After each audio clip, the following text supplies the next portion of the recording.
الحمد لله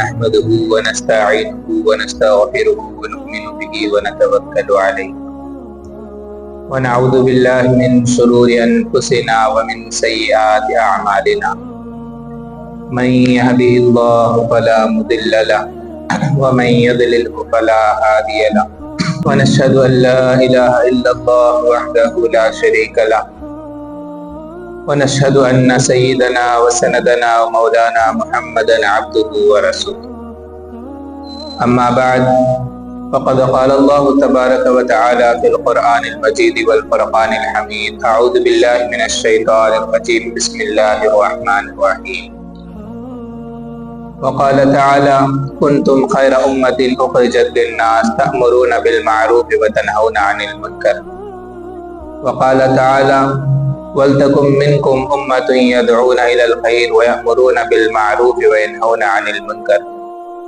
وقال تعالى يا بني أقم الصلاة وأمر بالمعروف وانهى عن المنكر واصبر على ما أصابك وقال تعالى والعصر إن الإنسان لفي خسر إلا الذين آمنوا وعملوا الصالحات وتواصوا بالحق وتواصوا بالصبر صدق اللہ العظیم۔ عزیز ساتھیو، اللہ رب العزت کا بڑا احسان ہوا کہ اللہ تعالیٰ نے ہمیں جمعہ کا یہ دن عطا کیا۔ ابھی میں نے آپ کے سامنے امر بالمعروف نہی عن المنکر کے بہت سارے آیات تلاوت فرمائی ہے۔ تو بات یہ ہے کہ دنیا کے اندر بہت سارے تنظیمیں، بہت ساری جماعتیں چلتی ہے اور ہر ایک کا طریقہ اور ہر ایک کا مزاج الگ الگ ہوتا ہے۔ کوئی کیا ہے ختم نبوت پر کام کرتے ہیں کہ نبی کے بعد کوئی بھی انسان نبی نہیں ہو سکتا، اس پر کام بہت سارے لوگ کرتے ہیں۔ بہت سارے لوگوں کو مسجد میں جمع کرنے کی کوشش کرتے ہیں، یہ بہت سارے لوگ یہ کام کرتے ہیں۔ اس طرح بہت سارے لوگ کیا کرتے ہیں، بچوں کو مدرسوں کے اندر پڑھا کر حافظ عالم بناتے ہیں، کچھ لوگ یہ کام کرتے ہیں۔ کچھ لوگ کیا ہے بچوں کو دینی تعلیم کے طرف دھیان دلانے کی کوشش کرتے ہیں۔ اس طرح ہر ایک لوگ اپنے اپنے اعتبار سے یہ تمام لوگ دین کے کام ہی کر رہے ہوتے ہیں۔ تو صرف ایک ہی دین کا کام ہے، ہر ایک کیا ہے، اور بعض لوگ کیا ہے تصوف کا کام کرتے ہیں، یعنی لوگوں کو کیا ہے اللہ اللہ کراتے رہتے ہیں۔ تو ہر ایک کا اپنا اپنا کام ہے۔ جو دیکھا جائے تو دین کے اعتبار سے سب کام صحیح ہے، لیکن کیا ہے ہر ایک یہی سمجھتا ہے کہ میں کرتے سوچ کرٹ باقی سب بھی کاما غلطی، یعنی اب یہ نہیں کہا جائے گا ختم نبوت ہیچ کرٹ باقی جتنے بھی دین کے کام ہو رہے ہیں وہ سب غلط ہے، یہ نہیں کہا جائے گا۔ ایسا اگر کوئی انسان کہتا ہے تو اس کو دین کے اندر غلو کرنا کہتے ہیں کہ یہ دین کا کام، دوسرا سب بھی دین کا کام نہیں، ایسے بولنے کو کیا کہتے ہیں، غلو کہتے ہیں۔ تو اب جب دین کے اندر غلو ہو جاتا ہے تو وہ بالکل ناجائز ہو جاتا ہے، اور دین کے اندر جب غلو ہوتا ہے تو ایسی چیز کو لازم کرتے ہیں جسے اللہ نہیں لازم کرے، ایسے چیز کو فرض کرتے ہیں جس کو اللہ نے خود نہیں فرض کیا تو اس کو لوگ فرض کر رہے ہیں، تو یہ خود خدا بن بیٹھے۔ تو اس طرح کرنا بالکل درست نہیں ہے، اور دوسرے کو یہ کام کرنے والا اس کو اور وہ اس کو، دونوں کو آپس میں ایک دوسرے کو عزت دینا ضروری ہے، کیونکہ وہ بھی دین کا کام کر رہا ہے، یہ بھی دین کا کام کر رہا ہے۔ وہ ایک ہیچ کرٹ، یہ ایک ہیچ غلطی، یہ ایسا ہرگز نہیں بولنی چاہیے، یہ بالکل درست طریقہ، اچھا طریقہ نہیں ہے۔ تو اب بات یہ ہے کہ ابھی میں نے جو امر بالمعروف نہی عن المنکر کی جو آیتیں پڑھی ہیں اور بہت ساری کتابوں کے اندر جو اصول علماء نے بتائے ہیں کہ دعوت و تبلیغ کرنے والا ہو یا امر بالمعروف نہی عن المنکر کرنے والا ہو، اس کے اصول کچھ بتائے ہیں، تو اس کے کچھ اصولوں کو آج آپ کے سامنے بتائی جائے گی۔ نمبر 1 کیا ہے، دعوت کا کام رسمی طور پر نہیں کرنی چاہیے۔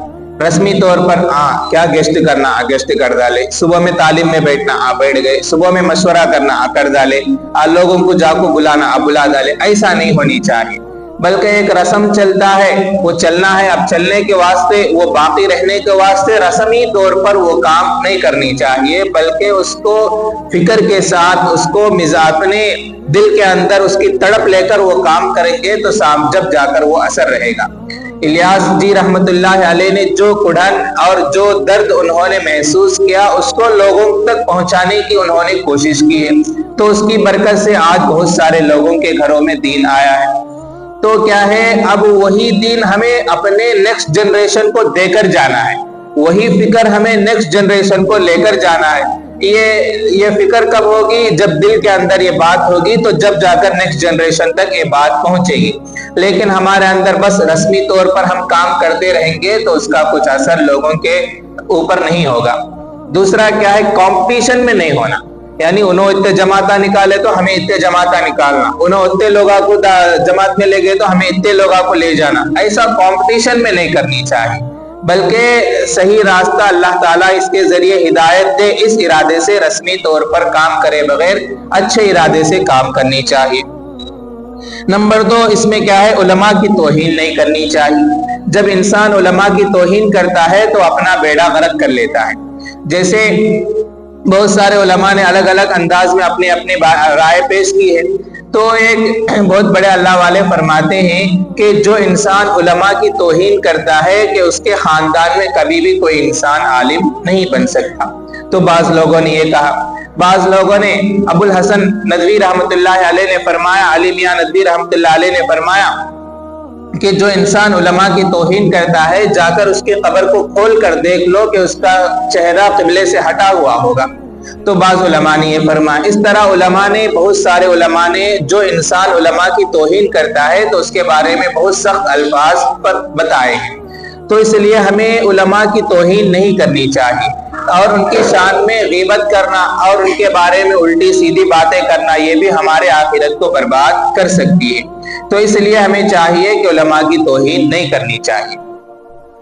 اور نمبر 3، علماء کو تشکیل نہیں کرنی چاہیے۔ جیسے کہ اصول بتاتے ہیں کہ دعوت الیاسی رحمت اللہ علیہ نے بھی یہی کہا تھا کہ آپ لوگ جا کر علماء سے اپنی کارگزاری سناؤ، ان کو کارگزاری سنانے کی وجہ سے ان کو بھی فکر پیدا ہوگی تو آنے والے بنیں گے۔ تو تم جا کر ان کو تشکیل نہیں کرو، چھلا کے لیے 4 مہینے کے لیے تمہیں بھی جماعت میں آؤ، تمہیں بھی جماعت میں چلو بول کر ان کو تشکیل نہیں کرنی چاہیے، بلکہ ان کو کارگزاری سنانی چاہیے۔ جب آپ ان کو کارگزاری سنائیں گے تو اس کے حالات کو دیکھ کر یہ لوگ کتنا کام کر رہے ہیں تو ہمیں بھی کرنی چاہیے بول کر ان کے دل کے اندر اللہ تعالیٰ تڑپ پیدا کرے گا، تو وہ بھی اللہ کے راستے میں آنے والے بنیں گے۔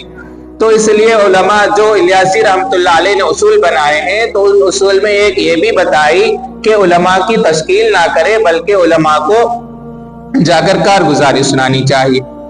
نمبر 4، داعی دوسرے کو حقیر نہیں جاننا، یعنی اب میں دعوت و تبلیغ میں لگا ہوں تو سامنے والا نماز نہیں پڑھ رہا ہے، میں نماز پڑھ رہا ہوں، میں گشت کر رہا ہوں، سامنے والا نہیں کر رہا ہے، تو اس کے دینی معاملات میں کمزوری ہونے کی وجہ سے اس کو حقیر نہیں جاننی چاہیے۔ دیکھ کیسا ہے، نماز کچھ آتا نہیں انہیں، دیکھ کیسا پیکو روڈ کو پڑا ہے، ایسا سامنے والے کو حقیر نہیں سمجھنی چاہیے، چھوٹا نہیں سمجھنی چاہیے۔ اس سے کیا ہے، اس کا بہت ہی بڑا نقصان ہوگا۔ اور انسان جب ہی حقیر سمجھتا ہے کہ جب اس کے اندر کچھ ہو تو اپنے آپ کو سمجھتا ہے کہ میں بہت بڑا نمازی آدمی ہوں، میں بہت بڑا داعی آدمی ہوں، میں بہت بڑا اللہ والا ہوں، میں نمازہ بھی پڑھ ڈالتا ہوں، روزہ بھی رکھ ڈالتا ہوں، سب بھی کرتا ہوں، ان سامنے والا کرنا نہیں، اس وجہ سے میں اپنے آپ کو بڑا سمجھتا ہوں۔ تو جب انسان کے اندر تکبر آئے گا، بڑپن آئے گا، اپنے آپ کو بڑا سمجھنے لگے گا تو سامنے والے کو بخود کیا کہے گا، حقیر سے جاننے لگے گا۔ تو یہ بھی اچھی صفت نہیں ہے۔ اور نمبر 5 کیا ہے، داعی کو دوسرے پر غصہ نہ کرے، یعنی داعی انسان کہ جب دعوت و تبلیغ کرنے کے لیے جائے، کبھی دین کو اللہ کے راستے میں اللہ کی مسجد کی طرف بلانے کے لیے جائے تو سامنے والے کے اوپر غصہ نہیں کرنی چاہیے۔ بعض لوگوں کی عادت ہوتی ہے، کیا ہے، اسے کتنا بلاتے وہ آتا نہیں، اسے جاگ اس کے گھر کو جاگو بیکار، اس طرح کہتے ہیں۔ حالانکہ صحیح دیکھا جائے تو ہمارا کام تو پہنچانا ہے، اس کو لے کر آنا ہمارا کام نہیں ہے۔ جیسے کہ اب اللہ کے نبی نے فرمایا کہ تمہارا کام پہنچانا ہے، تو اللہ تعالیٰ نے کہا کہ اللہ کے نبی کو تمہارا کام پہنچانا ہے، تم پہنچا دو، وہ عمل کرے گا نہیں کرے گا وہ میں دیکھ لوں گا۔ اللہ تعالیٰ فرماتے ہیں وہ میرا اس کا معاملہ ہے، میں اسے سزا دوں گا جو بھی کروں گا، تمہارا کام پہنچانا ہے۔ تو لہٰذا تمہارا کام کیا ہے، پہنچانا ہے۔ اب وہ نہیں آیا تو اس کے اوپر غصہ کرنا صحیح طریقہ نہیں ہے۔ तो नंबर 6, दूसरों को तकलीफ देकर तबलीग ना करें। दूसरों को तकलीफ दे रहे हैं, चाहे कोई भी लाइन से तकलीफ। अब घर में जमात में जा रहा है, माँ बाप को पसंद नहीं है, तो जब माँ बाप को पसंद ना हो तो हम जाकर जमात में जाकर जितने भी छिल्ले काटे, इबादत करे, कुछ भी करे, उससे क्या है, कुछ सवाब नहीं मिलेगा, बल्कि उल्टा नुकसान ही होगा। हदीस के अंदर देखा जाए तो पूरे हदीस के अंदर बहुत सारे अहादीस के अंदर है कि एक दो सहाबा अल्लाह के नबी के पास आए और कहा कि अल्लाह के नबी, हम जिहाद में जाना चाहते हैं। तो अल्लाह के नबी, लेकिन क्या है, हमारे माँ बाप राजी नहीं, हमें जमात में जाना, जिहाद में जाना हमारे माँ बाप को राजी नहीं है। तो अल्लाह के नबी ने फरमाया, जाओ उनको खुश करो, उसके बाद आओ। तो माँ बाप अगर नाराज हो तो उसके लिए जाना राजी सही तरीका नहीं है। और इसी तरह बीवी है ना, पेट से है तो कहते हैं, और बीवी को शोहर की जरूरत है, घर में बीवी बीमार है, माँ बाप बीमार है, इन लोगों को छोड़कर अब इन जाकर जमात में बैठ गया है, तो तब भी उसको कुछ सवाब मिलने वाला नहीं है। जाना है, लेकिन कब, जब इनकी जरूरियात को इंतजाम करे। अब वहां पर दूसरे का, दो भाई घर में है तो बड़े भाई को जिम्मेदार बना दे, भाई मैं जरा जमात में जाकर तू देख ले, बोलकर उसको समझाकर उसके बाद रखकर जब जा सकते हैं उनकी इजाजत से। अगर उन्हें राजिश नहीं है तो इन लोगों का जाना दुरुस्त नहीं होगा और उस पर कुछ सवाब भी मिलने वाला नहीं है। देखे जाए तो अवैस करनी रहमतुल्लाह अलैह अल्लाह के नबी का दीदार करना चाहते थे, अल्लाह के नबी से मिलना चाहते थे। माँ ने कहा कि बेटा मैं माजूर हूँ, तुम नहीं जाना। तो सहाबी बनने का मर्तबा उनको मिल सकता था कि अगर वो जाकर अल्लाह के नबी को देख सकते थे, लेकिन अल्लाह, उनकी माँ ने उनको मना फरमाया, तो वो सहाबी बनने के मर्तबे से मायूस हो गए, उनको सहाबी का मर्तबा नहीं मिला, फिर भी वो खामोश हो गए। क्यों? माँ बाप की नाफरमानी के साथ अगर जाकर सहाबी बनते तो कुछ फायदा हासिल नहीं होता। इस तरह बहुत सारे अहादीस के अंदर अल्लाह के नबी ने फरमाया कि जब माँ बाप मना कर रहे हो तो उसके लिए ना जिहाद में जाना दुरुस्त है, ना किसी शेख के पास जाकर छिल्ला काटना दुरुस्त है, और ना ही जमात में जाना दुरुस्त होगा। तो इसलिए दूसरों को तकलीफ देकर, हाँ यहाँ पर एक मसला ये भी समझ ले कि अगर क्या है, माँ बाप को बच्चे की जरूरत नहीं है, माँ बाप को खाना पीने का इंतजाम माँ बाप खुद कर ले सकते हैं, माँ बाप को अच्छे हट्टे खट्टे हैं, उनके कामा वो खुद कर ले सकते हैं, फिर भी जमात में मना कर रहे हो तो उस वक्त उनसे गुजारिश करके जाना चाहे तो जा सकता है। लेकिन यहाँ पर माँ बाप बीमार है और खाने के लिए, खर्चे के लिए पैसे नहीं है, अब ये जमात में जा रहा हो तो गुनाह कमा रहा होगा।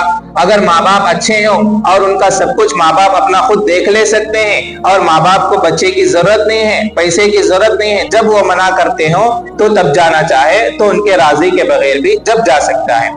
लेकिन क्या है, जब वो नाराज, सब कुछ अच्छा होनी चाहिए, यानी माँ बाप का अच्छा पोजीशन भी हो, सेहतमंद भी हो, हट्टे खट्टे भी हो, उनको बच्चे की जरूरत भी ना हो, पैसों की भी जरूरत ना हो, तो तब जाना चाहे तो उनके नाराजी के बगैर भी जब जा सकता है। ये मसला याद रखने की जरूरत है। और नंबर 7, झूठ बोलकर जमात में जाना दुरुस्त नहीं है। यानी अगर कोई इंसान छुट्टी लेकर जमात में जाना चाहता है तो अब क्या है, कंपनी में हो या जॉब में हो, जो अगर उन झूठ बोले तो जाके हमें छुट्टी मिलेगी, अब वो छुट्टी के जरिए जमात में जाना चाहता है, तो झूठ बोलकर जमात में अगर जाना चाहता है या अमर बिल मारूफ नहीं अनिल मुनकर करना चाहता है, दावत व तबलीग करना चाहता है झूठ बोलकर, तो ये करना भी बिल्कुल दुरुस्त नहीं है। तो इस तरह चाहे वो टीचर है एक आदमी, अब क्या है, इसे छुट्टी नहीं मिल रही, तो इन क्या कर रहा, बीमार है बोलकर सर्टिफिकेट ले लिया कि वाह मैं बीमार है बोलकर घर में मुझे लीव होना, मेडिकल लीव ले लिया। अब ये मेडिकल लीव लेकर जमात में जा रहा है, ये मेडिकल लीव क्यों लिया, झूठ बोलकर लिया है। तो इस तरह झूठ बोलकर मेडिकल लीव या कोई भी दूसरा छुट्टी लेकर जमात में जाना दुरुस्त नहीं है। और इसी तरह बयान में गैर साबित रिवायात बयान करना, बयानों के अंदर क्या है, ऐसी ऐसी रिवायतें बयान करते हैं जो ना अल्लाह के नबी से साबित है, ना हदीसों से साबित है, किसी भी हदीस के अंदर वो बातें नहीं होती, ऐसी ऐसी बातें साबित करते हैं। मसलन क्या है, अबू जहल के घर, जैसे कि फरमाते हैं कि एक मर्तबा सख्त बारिश हो रही थी, तो एक आदमी सख्त बारिश के अंदर किसी ने दरवाजा खटखटाया, तो अबू जहल की बीवी ने कहा कि इतनी रात में और इतनी सख्त बारिश में कौन आकर दरवाजा मार रहा है। तो उस वक्त अबू जहल ने कहा कि अब आकर कोई भी इंसान आकर मेरे से कुछ भी मांगेगा मैं दे दूंगा, बोलकर उसने दरवाजा खोला तो अल्लाह के नबी हैं, अल्लाह के नबी ने फरमाया अल्लाह का कलमा पढ़ लो कामयाब हो जाओगे, ये बात फरमाई। تو اس طرح یہ روایت بیان کی جاتی ہے۔ حالانکہ اگر دیکھا جائے تو اتنی کبھی بھی ایسے واقعہ اللہ کے نبی کے زمانے میں ہوا ہی نہیں ہے۔ یہ بیکار کی بکواس کی روایت ہے، کسی بھی حدیث کی کتاب کے اندر موجود نہیں ہے۔ تو اس لیے ایسے روایات ہیں۔ اور نمبر 2، ایسی روایت بھی بیان کرتے ہیں کہ ہر صحابی کے گھر کو اللہ کے نبی نے 70 مرتبہ جا کر دعوت دی ہے، اس طرح کی بات بتاتے ہیں۔ تو یہ بھی کسی بھی حدیث کے اندر، کسی بھی حدیث کی کتابوں کے اندر موجود نہیں ہے۔ نمبر 3، صحابہ 13 سال دین سیکھے ہیں، اس کے بعد جا کر انہوں نے عمل کیا ہے، یہ بات بتاتے ہیں۔ حالانکہ دیکھا جائے تو اللہ کے نبی مکہ کے اندر جتنے بھی سال رہے وہ 13 سال تھے، اتنا ہی ہے۔ لیکن یہ 13 سال میں ہر ایک شروع دن میں 13 سال شروع دن میں سب کے سب مسلمان ہو گئے، باقی کے 13 سال دین سیکھو، اس کے بعد ہجرت کر کے مدینہ چلے گئے، ایسا نہیں ہے۔ بلکہ ہر ایک 2 دن میں کوئی صحابی، 1 دن میں کوئی صحابی کو 4 مہینے میں، کوئی صحابی کو 7 مہینے میں، کسی صحابی کو 15 مہینے میں، 2 سال 3 سال ایسا مسلمان ہوتے چلے گئے ہیں۔ ہر ایک صحابی 13 سال دین سیکھا، اس کے بعد عمل کیا، دین سیکھا عمل کیا، ایسا نہیں ہے۔ تو اس طرح کی روایت بیان کی جاتی ہے، تو یہ بھی بات کرنا صحیح نہیں ہے۔ نمبر 4 کیا ہے؟ اللہ کے راستے میں جانے والے کی جان اللہ تعالیٰ خود نکالتا ہے، اس طرح کی روایت بیان کرتے ہیں۔ جو انسان اللہ کے راستے میں جا کر انتقال کرتا ہے اس کی جان خود اللہ کو نکال لیتے ہیں، فرشتے کو بھیجتے نہیں، ملک الموت آتا نہیں کرتے، صرف ڈائریکٹ اللہ کو اس کی جان نکالتے ہیں۔ مرتا ہے تو اس کا ٹائم آخری آیا، تو یہ بھی کسی بھی حدیث کے اندر ایسی روایت موجود نہیں ہے۔ اسی طرح جبرائیل علیہ السلام اور اللہ کے نبی کا مکالمہ بیان کیا جاتا ہے۔ ایک مرتبہ جبرائیل علیہ السلام آئے، اللہ کے نبی سے پوچھنے لگے، آپ اللہ کو آپ پسند میں پسند؟ تو بولے تو اللہ کے نبی فرمائے کہ میں پسند، تمہیں میرے کنے آتے ہیں، میں تمہارے کنے آنا نہیں، اس وجہ سے بول کر اللہ کے نبی فرماتے ہیں۔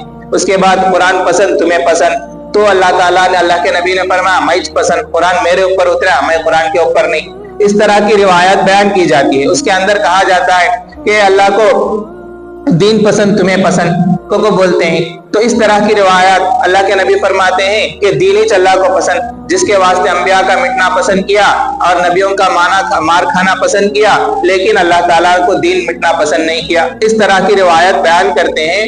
تو یہ روایت بھی کسی بھی بڑی حدیث کی کتاب کے اندر، صحیح حدیث کی کتاب کے اندر موجود نہیں ہے۔ اس روایت کو بھی بیان کرنا درست نہیں ہے۔ ایسی روایتیں، جو روایتیں حدیثوں کے اندر نہ ہو اس کو بیان کرتے ہیں۔ تو اللہ کے نبی صلی اللہ علیہ وسلم فرماتے ہیں جو انسان جھوٹی بات میری طرف منسوب کرتا ہے تو اپنا سیٹ جہنم کے اندر ریزرویشن کر لیں، پکا سیٹ ہو جائے گا۔ اللہ کے نبی فرماتے ہیں کہ اس کا سیٹ کیا ہے؟ پکا ہو جائے گا جہنم کے اندر۔ تو اس طرح کی جھوٹی روایتیں اللہ کے نبی کی طرف منسوب کرنا بالکل درست نہیں ہے۔ اور اسی طرح لوگ کہتے ہیں کھانے کے بعد میٹھا کھانا سنت، کھانے کے بعد میٹھا کھانا سنت تو کسی بھی حدیث کی کتاب کے اندر موجود نہیں ہے، اور نہ ہی کھانے کے اللہ کے نبی نے کبھی کھایا ہے۔ اللہ کے نبی کو میٹھا کھانا پسند تھا، میٹھا کھانا پسند، تو یہ سنت کو کہہ سکتے ہیں۔ ایسا نہیں کہ کھانے کے بعد میٹھا کمپلسری کھانا یہ سنت طریقہ بولے تو یہ غلط ہے۔ تو کھانے کے بعد میٹھا کھانے کی سنت طریقہ کسی بھی حدیث کے اندر موجود نہیں ہے۔ اور نمبر 9، داعی کو فتویٰ نہیں دینی چاہیے۔ جو انسان داعی ہو، امر بالمعروف نہیں عن المنکر کر رہا ہو، تو اس انسان کو چاہیے کہ فتویٰ نہ دے۔ آج تو لوگ بیٹھ جاتے ہیں، ہر ایک کے اوپر فتویٰ ٹھوک دیتے ہیں، فلانا کافر، فلانا ایسا، فلانا ویسا بول کر فتوے ٹھوک دیتے ہیں۔ حالانکہ اس طرح کرنا بالکل درست نہیں ہے۔ فتویٰ تو مفتیوں کا کام ہے، جس نے مدرسے کے اندر گزارا ہو، 15 سال کاٹ کے آیا ہو، تو اس کا کام ہے فتویٰ دینا۔ فتویٰ دینا بھی اتنا آسان نہیں ہے، اس کے واسطے اس کا بیک گراؤنڈ چیک کرنا، اس مسئلے کا چیک کرنا، آگے پیچھے قرآن اس کے بارے میں کیا کہتا ہے، حدیث اس کے بارے میں کیا کہتے ہیں، پھر پرانے علماء اس کے بارے میں کیا کہتے ہیں، پھر اب کے علماء کیا کہتے ہیں، یہ سب دیکھ کر اس کے بعد ان فتویٰ دینا اتنا لمبا کام ہے، اس کے اصول ہیں۔ ایسا نہیں سر کا یہاں میں بیٹھ جا کو فلانا آدمی کافر، یہ کریا نہیں کافر، یہ کریا یہ کافر، اس طرح کے فتوے ٹھوکنا بالکل درست نہیں ہے۔ نمبر 10، تبلیغ میں عورت کتاب پڑھ سکتی ہے، بیان نہیں کر سکتی۔ یعنی جیسے عورتوں کی جماعت جاتی رہتی ہے، تو عورتوں کی جماعت جانا کریکٹ ہے یا نہیں، وہ الگ مسئلہ، بات کا قصہ۔ پہلا مسئلہ یہ ہے کہ عورت تعلیم کر سکتی ہے، بیان نہیں کر سکتی۔ جیسے اب میں بیٹھ کر بیان کر رہا ہوں، اس طرح عورت بیٹھ کر بیان کر سکتی کیا؟ بولے تو بیان کرنا بالکل درست نہیں ہے۔ تعلیم کر سکتی، کتاب کھول کر پڑھ سکتی ہے، پڑھ کر سمجھا سکتی ہے، اس طرح ہونا ہو تو کر سکتی ہے۔ نمبر 11، گیسٹ سے پہلے دعا کرنا جائز ہے یا نہیں؟ तो नंबर 11, गश्त से पहले दुआ करना जायज़ है, करना चाहे तो कर सकते हैं। ये भी कुरान के अंदर भी मौजूद है।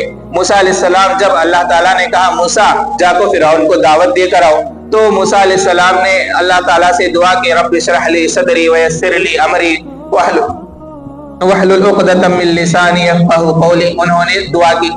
तो इस तरह अगर कोई इंसान दावत देने जा रहा है, अमर बिल मारूफ नही अनिल मुनकर करने जा रहा है, तो उस वक्त क्या है, अगर दुआ कर लेना चाहे, अल्लाह की मदद को मांगना चाहे तो मांग सकता है।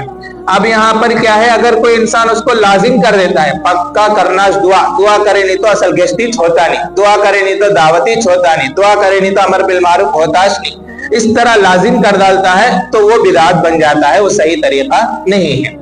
तो दो गश्त करते वक्त अगर कोई इंसान दुआ करता है तो जायज़ है, ठीक है, कर सकता है। उसको लाजिम करता है तो जब यह गलत तरीका बन जाता है। नंबर 12, जमात में मुश्तबे माल वाले की दावत का हुक्म, यानी लोग जमात में जाते हैं तो वहां के जो मोहल्ले वाले हैं लोग उनको दावत देते हैं। हमारे घर में आज दोपहर का दावत, शाम की दावत, जमात वालों को लोग दावत देने को सवाब की काम समझते हैं और दावत देते हैं। तो अगर कोई इंसान, ऐसा इंसान दावत दे रहा है जिसके माल के अंदर डाउट है, इन हलाल कमाता है कि वड्डा खाता है कि क्या है, कि ऐसा डाउट है, ऐसा इंसान आकर दावत दे रहा है तो उसके दावत को कबूल करना है या नहीं। तो पहली बात तो इन्हों तो जमात में गए, सुनो इनाक तो मालूम ही नहीं कौन दावत दे रहा है, सामने वाला कैसा इंसान है, क्या है बोलकर। तो उस वक्त करना यह है कि वहां के मकामी साथी जो मुहर्रिक हैं, जो एक्टिव रहते हैं, जमात के लाइन से हो, लोगों के मोहल्ले के लाइन से हो, मालूमात उनको अच्छी तरह हो, ऐसे साथी को पकड़कर उनको पूछना चाहिए कि माँ इन्हों दावत देते हैं, आप इनसे बात कीजिए कि हमें दावत देते हैं तो कैसा देते हैं, कि हलाल पैसे दे देते हैं या हराम पैसे से, कैसा देना चाहते हैं, इनका इरादा क्या है। जो इंसान उस मोहल्ले का एक्टिव हो उसको लगाकर उसके बाद दावत को कबूल करनी चाहिए। वो सदावत है तो कबूल कर लेना, यह अच्छा तरीका नहीं है। तो जमात के अंदर मुश्तबे माल वाले जो दावत दे तो इसका एहतियात करना बहुत ही ज्यादा जरूरी है। नंबर 13, अल्लाह के रास्ते में दुआ बनी इसराइल के अंबिया की तरह कबूल होती है। तो ये बात लोग कहते हैं कि जो इंसान अल्लाह के रास्ते में जाकर दुआ करता है तो अल्लाह ताला उस दुआ को ऐसा कबूल करते हैं जैसे बनी इसराइल के नबियों की दुआ कबूल करते हैं, ऐसा लोग बयान करते हैं। तो ये भी किसी भी हदीस के अंदर मौजूद नहीं है। पहली बात यह है कि हम जिस तरह अंबिया काम कर रहे हैं उस तरह करते हैं क्या, पहले हमें ये देखनी चाहिए। दूसरा क्या है, अंबिया का मर्तबा और हमारा मर्तबा दो भी बराबर ही क्या, ये देखनी चाहिए। तो जब इस तरह हो तो अंबिया के जैसा भी काम नहीं, अंबिया के जैसा मर्तबा भी हमारा नहीं, तो उनके जैसा दुआ कैसा कबूल हो जाती, तो ये हमें सोचने की जरूरत है। अच्छा कबूल होती बोले तो हदीस से तो अल्लाह के नबी तो बोल को रहना, अल्लाह के नबी ना हमें हर चीज का फायदा बताए, ये करो, फलानी नमाज पढ़ो कितना सवाब आता, इशा पढ़ को सो आधी रात पढ़ने का सवाब आता, फजर पढ़ो आधी रात पढ़ने का सवाब आता, हर एक की चीज अल्लाह के नबी बोल को गए, तो क्या ये भूल को गए, नहीं ना। तो इसलिए हमें चाहिए कि ऐसे हदीस जो अल्लाह के नबी ने बयान नहीं की, ऐसे हदीसों को बयान करना बिल्कुल दुरुस्त नहीं होती। नंबर 14, दाई को मुफ्ती साहब मौलाना बुलाना कैसा है। जैसे कि बाज लोग क्या है, जमात के साथी हो या जो भी हो, आपस में क्या, आपस में एक दूसरे को मुफ्ती साहब बुला लेते हैं, किसी को मौलाना बुलाते हैं, किसी को हाफिज साहब बुला लेते हैं, जो अपनी मर्जी है। तो ये बुलाना कैसा है, तो इस तरह बुलाना बिल्कुल दुरुस्त नहीं है। मुफ्ती उन्हीं लोगों को कहा जाता है जो दीन मदरसे के अंदर 14-15 साल काटा हो, उसके अंदर बुखारी और अबू दाऊद, मुस्लिम जो बड़ी बड़ी हदीस की किताबें वो पढ़ा हो, और उसूले फिक़ा जो है उसके पढ़ा हो और तमाम मसाइल जानता हो, ऐसे इंसान को मुफ्ती कहा जाता है। तो वो लेबल क्या है, उस इंसान का है। अब हर एक इंसान को कलेक्टर बोलने थोड़े होता, हर एक इंसान को पीएम मोदी बोलने थोड़े होता, नहीं होता। तो जिसका जो लेबल है उसी को रखनी चाहिए, उसे उठाकर लाकर इसे रखना बिल्कुल दुरुस्त नहीं है। तो जो इंसान मौलाना है उसी को मौलाना कहा जाएगा। सिर्फ दीन की बातें, 4 बातें जान लेने से उसको मौलाना या मुफ्ती नहीं कहा जाएगा, ऐसा बोलना दुरुस्त नहीं है। नंबर 15, ज़कात के पैसे से बैरून जाना कैसा है। ज़कात के पैसे लेकर क्या है, बैरून चला जाता है, यानी सब जमात के अंदर जा रहा हो या किसी भी काम से जा रहा हो या हज उम्रा करने के लिए जा रहा हो, किसी भी काम से हो, ज़कात के पैसे लेकर जा सकता है या नहीं। तो उसका जवाब यह है कि अगर कोई इंसान, सामने वाला इंसान जो ज़कात के पैसे लेकर जमात में जा रहा हो, हज उम्रा करने जा रहा हो, अगर वाकई वो मुस्तहिक है यानी वो सही में ज़कात लेने वाला है, ज़कात उसके लिए जायज़ होता है, तो ऐसा इंसान वो ज़कात के पैसे लेकर जमात में जान दे, उम्रे को जान दे, हज को जान दे, उसके लिए जायज़ है।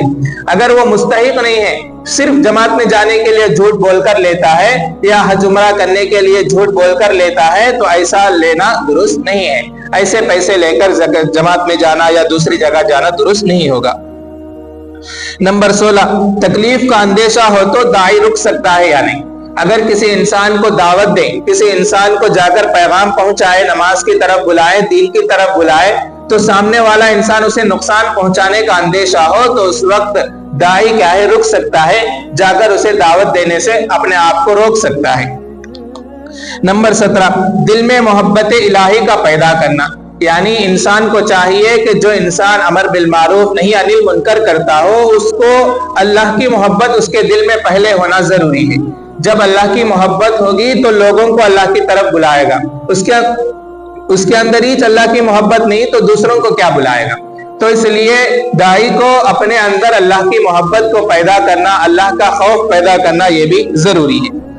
नंबर 18, बेगर्ज होकर दावत देनी चाहिए। किसी को दावत दे रहा है तो बेगर्ज, यानी कोई दुनियावी मकसद, अब मैं जाको बुलाए तो मुझे लोग है ना बहुत बड़ा आदमी समझते, इस तरह दिल में इरादा नहीं होनी चाहिए।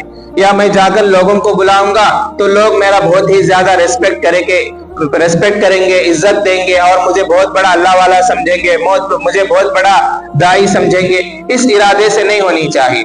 या मैं दावत दे रहा हूं तो मुझे क्या तो पैसे देता, आगे चल को कुछ मेरा हेल्प करता, आगे चल को कोई मेरा काम आता है, इस इरादे से भी नहीं देनी चाहिए। कोई भी किसी किस्म का गर्ज इंसान को नहीं होनी चाहिए। नंबर 19, बिला तखसीस दावत देनी चाहिए। बिला तखसीस यानी कि हर एक को भी दावत देनी चाहिए। दावत जब कर रहे हैं तो हर एक को, इन्हें तो मैं बुला दूं, इन्हें तो तू बुला ले, इसे जाको बोल रहा है तो मैं बोल दूं, इसे है तो तू बुला ले जाको, इस तरह नहीं। जब तुम्हें मुतकल्लिम बना दिया गया तो हर एक को जाकर तुम्हें बात करनी होगी। नहीं उन्हें तो मैं बोल दूं, उन बात सुनता नहीं मेरा, उसे मुझे पढ़ता नहीं, उसे मुझे लड़ लेके हमें दोनों, ऐसा नहीं होनी चाहिए। बिला तखसीस हर एक को दावत देनी चाहिए। नंबर 20, दिल में रहमत और शफकत होना चाहिए।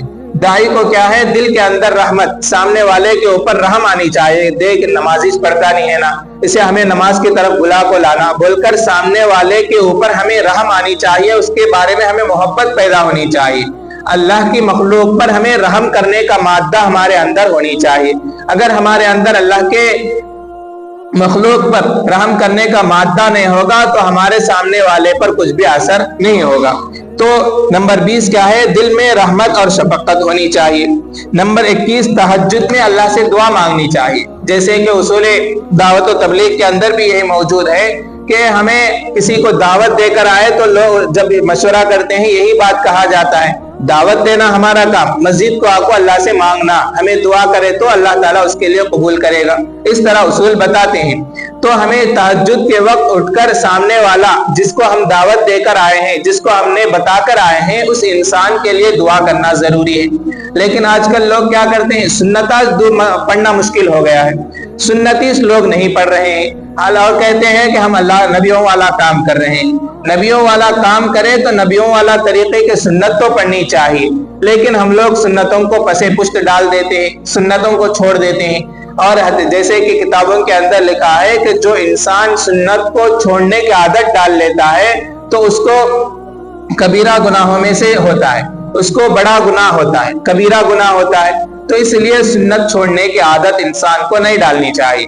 एक तो यह है कि सुन्नत की पाबंदी करे, सुन्नत की पाबंदी इंसान के अंदर होगी तो उसके जुबान पर असर होगा, जब उसके जुबान पर असर होगा तो लोग उसकी बात सुनने वाले बनेंगे। तो लोग क्या है, आज तो क्या है, तहज्जुद पढ़ो बोलकर उसूल के अंदर सिखाया जाता है, जमात के अंदर तहज्जुद पढ़ो बोलकर सिखाया जाता है, लेकिन या तो सुन्नत लोग नहीं पढ़ते हैं। नंबर 23, दिल का सोच से भरा होना चाहिए। दिल क्या है, लोगों के दर्द को सोच से भरा होनी चाहिए। लोग क्या है, किधर जा रहे हैं, लोगों की फिक्र इसके दिल के अंदर होनी चाहिए। नंबर 24, दिल में इखलास पैदा हो, यानी जो दावत कर काम कर रहा है तो वो क्या है, दिल के अंदर इखलास के साथ ये काम करने वाला बने। नंबर 25, नापसंदीदा हालत में बर्दाश्त करना सीखना चाहिए। अगर किसी कोई हालत इंसान के वक्त हमेशा एक ही नहीं रहते, हर एक जमात एक ही जैसा नहीं रहती। जमात में जाते हैं तो आपस में एक दूसरे के मिजाज अलग अलग हो जाते हैं, क्योंकि अलग अलग किस्म के लोग जमात में जाते हैं। तो जब हमें नापसंद हो, सामने वाले की बातें हमें पसंद नहीं आती है, तो उस वक्त हमें बर्दाश्त का मादा हमारे अंदर होनी चाहिए कि हमें उस वक्त बर्दाश्त करना हमें सीखनी चाहिए। नंबर 26, दावत का काम करने पर शुक्र करनी चाहिए कि अल्लाह ने हमें इस काम करने का मौका दिया, और अल्लाह चाहता तो किसी दूसरे को भी दे सकता था। तो अल्लाह ने हमें ये काम के लिए चुन लिया है, तो इस पर हमें शुक्र करने का हमारे अंदर मादा होनी चाहिए। तो ये कुछ उसूल हैं जो उलमा ने अलग अलग किताबों के अंदर लिखे हैं, तो सबको मिलाकर एक जगह बयान कर दिया गया। तो इन बातों पर अमल करने की कोशिश करनी चाहिए। अल्लाह ताला कहने सुनने से ज्यादा अमल करने की तौफीक अता फरमाए। वमा अलैना इल्लल बलाग।